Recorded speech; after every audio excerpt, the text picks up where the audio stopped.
We all have areas of our lives that we want to improve. Whether it's our health, relationships, or career. But sometimes it can feel overwhelming, and we don't know where to start. That's why I want to share with you some stories which will help you to transform your life through self-improvement. Let's start with the story of Tony Robbins. He grew up in a poor family and struggled with weight issues and a lack of self-confidence. But he didn't let that hold him back. He went on and became one of the world's most successful motivational speaker and life coach. Tony's story shows us that no matter where we come from, we have the power to create the life we want through hard work and self-improvement. Another inspiring story is that of Tim Ferriss. He was working a high-stress job and struggling with anxiety and depression when he decided to make a change. He started experimenting with different self-improvement techniques, like meditation and journaling, and eventually wrote a book called The 4-Hour Workweek, which became a bestseller. Tim's story reminds us that small changes can lead to big results, and that we should never stop learning and growing.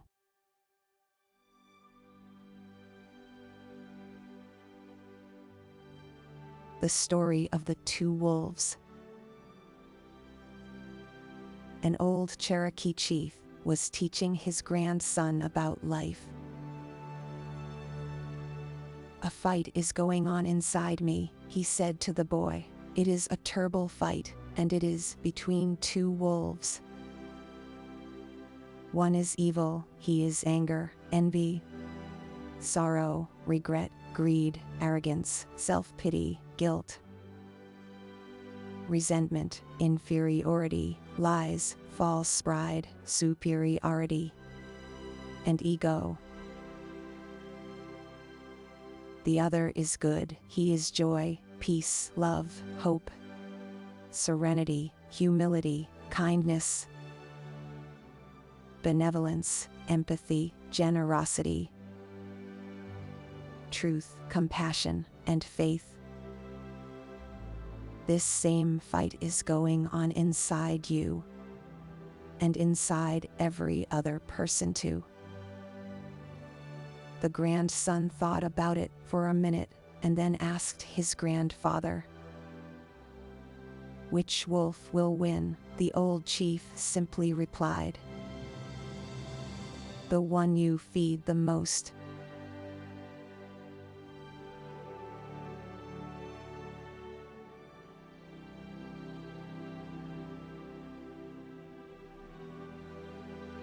The story of the butterfly. A man found a cocoon of a butterfly. One day, a small opening appeared. He watched the butterfly for several hours as it struggled to force its body through that little hole. Then it seemed to stop making any progress. It appeared as if it had gotten as far as it could, and it could go no farther. The man decided to help the butterfly, so he took a pair of scissors and snipped off the remaining bit of the cocoon. The butterfly then emerged easily, but it had a swollen body and small, shriveled wings. The man continued to watch the butterfly because he expected that, at any moment, the wings would enlarge and expand to be able to support the body,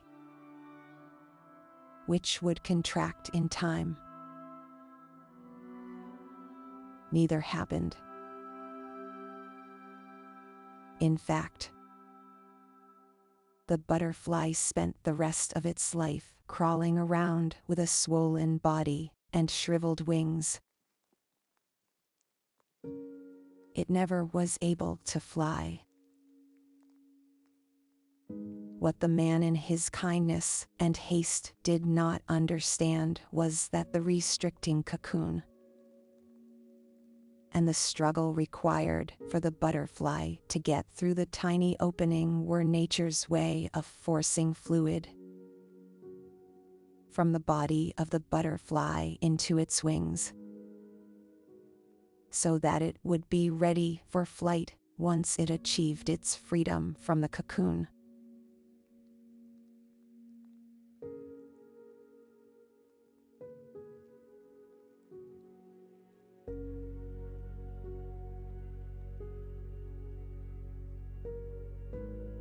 The story of the two frogs. Two frogs were traveling through the woods when they fell into a deep pit.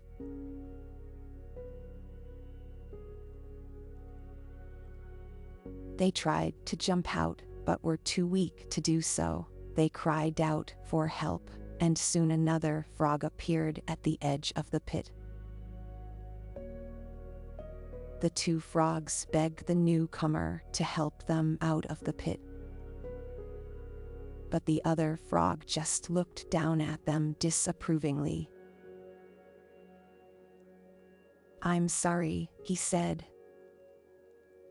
"but there's no hope for you. You might as well give up and die." The two frogs ignored the discouraging words and kept trying. One of the frogs yelled out, "You can do it. Just keep pushing," the other frog joined in.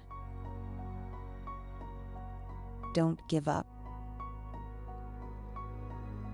We can make it." Finally, after hours of effort, one of the frogs made it to the top of the pit and was able to jump out. The other frog followed, and soon both were safely on solid ground. The two frogs then turned to their rescuer, who had been watching from the top of the pit. "Thank you so much for your help," they exclaimed.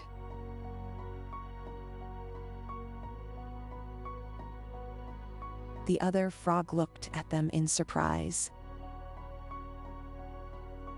"I didn't help you," he said. "I was just trying to discourage you." The two frogs were amazed. They had achieved their goal, despite the discouragement of others.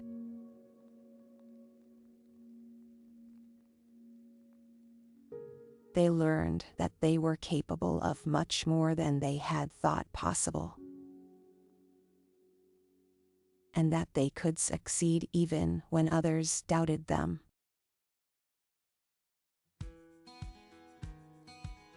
These stories are just a few examples of the countless people who have transformed their lives through self-improvement.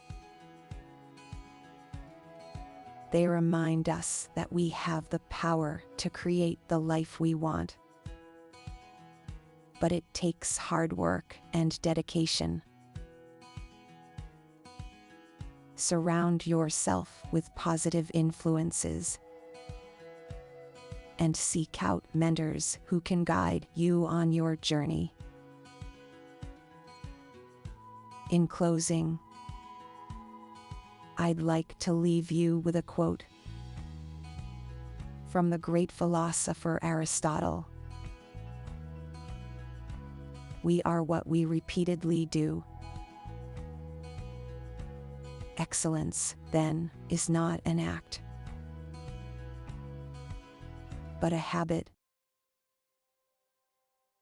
So make self-improvement a habit, and watch as you transform your life and achieve your dreams.